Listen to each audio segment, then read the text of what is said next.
पण सभापती महोदय, अनेक असे वर्तमानपत्र असतील किंवा अनेक संघटनेने पण देखील याला विरोध करण्याचं काम केलेलं आहे आणि म्हणून ही भूमिका मांडत असताना परत एकदा मी सांगतो की राष्ट्रहितासाठी आम्ही निश्चितपणे त्याच्यामध्ये आम्ही तुमच्या बरोबर आहोत।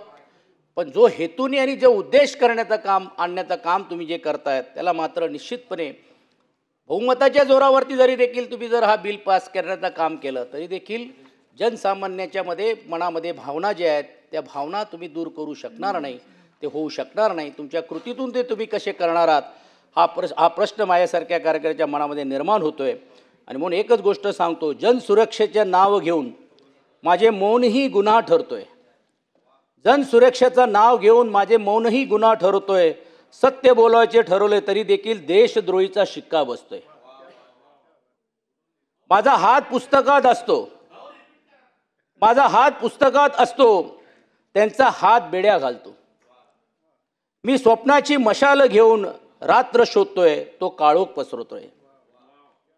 प्रश्न विचारणे गुन्हा ठरतोय सभापती महोदया, प्रश्न विचारणे गुन्हा ठरतोय, उत्तर द्यायचा त्यांना नको।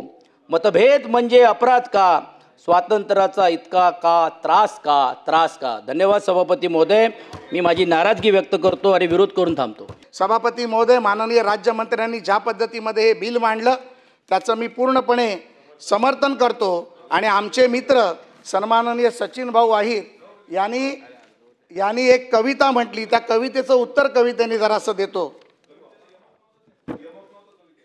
त्या आपण आता यमक करू ना। देशप्रेमाचे सांज घालूनी तुमचे ढोंग गुन्हा करते, खरं तर सत्य तुम्हाला बोलायचं नाही, कारण राजकारण तुम्हाला करायचं असते। तुमचं बोलणं तर आमच्या मस्तकात जातं, तुमचं बोलणं तर आमच्या मस्तकात जातं, तुमची स्वप्नच मेलीत, म्हणून देशाच्या प्रगतीत देखील तुम्हाला काळोखच दिसतो। प्रश्न कितीही विचारा, उत्तरही देऊ आम्ही, मतभेदाचं काही नाही, पण तुमच्या वागण्याला आम्हाला त्रास होतोय।